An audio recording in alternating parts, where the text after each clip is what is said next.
After our recall failed. You've been laying a lot of allegations against Senator Godswill Akpabio, and one of those, things that you've said is that he withdrew your security. But he's not the IG. He's not the one in charge of police. He's not the one in charge of security. It was one of the conditions of my attached to my recall. You know, there are about 6 of them. The first is I should be suspended for 6 months. Second is the window of pardon if I tender a written apology. The third, I think, was I shouldn't be available. I shouldn't be seen near the vicinity of the National Assembly. Then fourth is my staff should their salaries and allowances should not be paid. Then my salary should not. And then last is also my security should be recalled. And the other is I should cease to present myself as a senator nationally and internationally. So yeah, he did mention that. And actually, my security was recalled. The next day, 2 days after, my security was recalled. So you think he's behind, even though it doesn't look like he's the one who apportioned security operations? Well, whatever is being determined on the floor of the chambers is just like a law. It's binding. So he probably instructed the clerk of the National Assembly to communicate with the Inspector General of Police office, and they did recall my security 2 days after my suspension. I'd like to know, why did you raise the issue of didn't you raise the issue of sexual harassment on the floor? How do you mean? I should have just mentioned it on the floor? I'm asking because, you know, the issue of your seat was the contention when that altercation happened. But when you went on television, you raised the issue of sexual harassment. So I'm just curious, though, why didn't you raise it on the floor?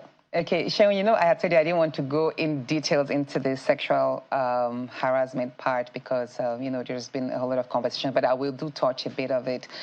The issue of my seat, me refusing to move to the seat, was born because I perceived that as a result of the malice I have suffered from the Senate President, one of many that I've suffered over the past 1 year. And I knew that it was coming from a point of anger and hate from the Senate President.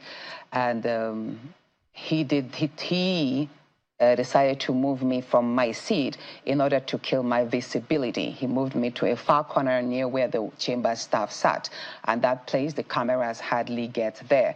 So I knew that it was a tactic that he was deploying to kill my visibility in chambers. And I know that he did not follow the normal process because I ought to have been notified by the clerk of the National Assembly. Now, before where I sat, where I used to be my seat in these new chambers, we were all notified 4 days before then. And I do have the notification where it's like a little chat and every senator's name is written in their boxes. So you get to see your allocated seat. And then senators are given a chance to argue and say, you know what, I don't want to sit here, move me to this place. They could have one reason or the other, it could, and they were given a chance to argue. I wasn't even given a chance. I wasn't even notified. Thereabout that seats were changed. Well, so you were not the only one. If there are 10 of us that our seats were changed, I was the one that was moved to the worst part, while others were moved to my own seat, which was they progressed while I regressed in position. Do you understand? So I believe that I was the main target, while others were just made to seem as if we were filling in seats. Now, the excuse he gave, or they were saying, was that because Senator Ned Nwoko and someone else decamped. Senator Ned Nwoko sat right in the very front. If they are moving me to Senator Ned Nwoko's seat, that's fine. I mean, if they're saying they want to fill in the vacant seat, so move me right up front. I don't mind there. But why do you have, of everybody, why are you moving me there? And let me say this. I did mention that there is nothing that happens or is being spoken of, even in whispers, that you don't get to know. I already heard 2 days before that the Senate President complained to some senators that each time he walks through, because I was sitting by the aisle, the first seat at the top aisle near the door, that each time he walks through and he passes that, my presence angers him. He has complained about that. He had even told some people that I gave him the bad eye each time he walked past, and sometimes I don't even stand to honor him. Why don't you and let me say this. Since I resumed as a senator, I always observed and respected the protocol according to the Senate rules, and I always stood. And you will have see lots of pictures I stood. The only 2 times I refused to stand were the 5th and the 6th of March, which was when I already moved to my new seat. These were the only 2 times, and that was out of protest. I said, you know what? We already had the heated conversation and the problem, and I did not stand to usher him in. I didn't join the procession in ushering him in on the 5th and the 6th after I have moved to that seat. But while I was sitting there, I always stood to observe the procession. So, but basically, what some people thought that, oh, she was just rude. She didn't want to, she broke the Senate rule. She should have just moved to the seat according to that. But I knew that that was an attack, a further attack of many others that I have faced in a continuous manner. And that was why I refused to move, because I knew it was born out of malice. I perceived the Senate President was hiding under the Senate rules to exercise his vendetta on me. But you have a family relationship. Did you ever approach him to say you didn't like what was going on? Earlier point, yes, I did. That was last year. That was at the earlier part of, you know, I said I didn't want to go specifically into that. But when the whole relationship started, when I started rejecting the advances, and I experienced the hostility, you know, I did mention a number of times to my husband, who would then speak to him. And there was a time, we were also in London last year, January 12th.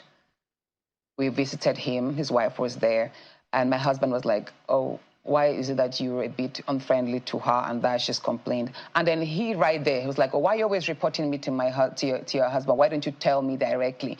And then when we resumed chambers, and the next time I saw him, you know, maybe not allowing my emotions or something, and I was like, oh, dear SP, I've tried to present this a number of times. Why don't you allow me? He goes, Natasha, so you now see that no matter how many times you report to your husband, you have to meet with me. This is my space. Talk to me, blah, blah, blah, make me happy and all of that. So I don't want to go into this. But the point is, I have a number of times met with people, even some senators. Did you regret telling your husband about the sexual harassment when it started? No, I didn't regret not telling him. The first thing is, a lot of women find it very difficult to speak about sexual harassment. Even women who are raped, many of them don't speak about it, and that's the worst part of it. Because there's a burden of shame that comes with speaking of sexual harassment, especially in this part of the world, whereby it's a taboo for women to speak about any violation of her body or interests, you understand?